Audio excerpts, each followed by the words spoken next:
Thank you for purchasing from the Clock Peddler. This video is to show you the proper way to unpack and set up your Seth Tambour clock. When you receive the clock, it will be wrapped in bubble wrap, and the pendulum and the key will be wrapped separately and placed inside the case. Carefully unwrap without tugging or pulling to avoid damaging the case.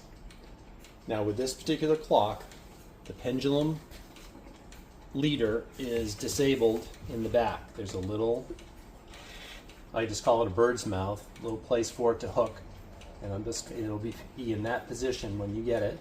So just pull it out of it, and then you're just going to hang the pendulum off the wire in the back.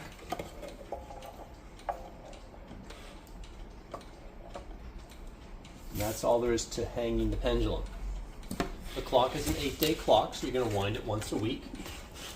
You do wind both keyholes. The right-hand side is the time side, and it winds counterclockwise.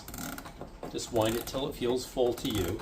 You're better off underwinding it than overwinding it and breaking the mainspring. The left-hand side is the strike, and it winds clockwise.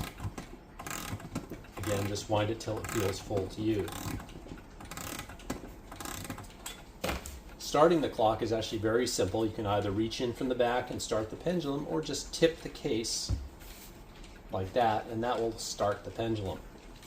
To set the hands, go clockwise with the minute hand, slow down as you approach the half hour, allow it to strike, and then move on to the hour. Again, keep going until you get it to the correct time, stopping at the half hour and hour.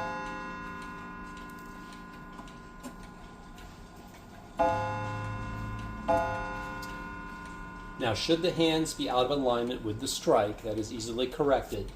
You can actually take the minute hand and go backwards till you hear it go click, click, and that will advance it by half an hour. So it just struck the half hour. I do it again, click, forward.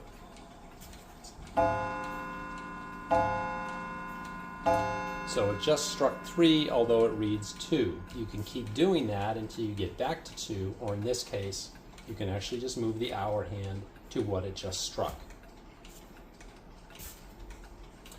The timing on the clock has been very good, but if you do need to adjust the timing, that's done with the little end of the key on the square that's in this hole. There's also an S and an F to tell you which direction to go. Turning it clockwise will make it run a little faster. Turning it counterclockwise will make it run slower. The case has been waxed, so all you need to do is dust it occasionally. As far as maintenance goes, the clock should be re-oiled in about 2 to 3 years by a clock professional. We hope you enjoyed the video, and thank you once again for purchasing from the Clock Peddler.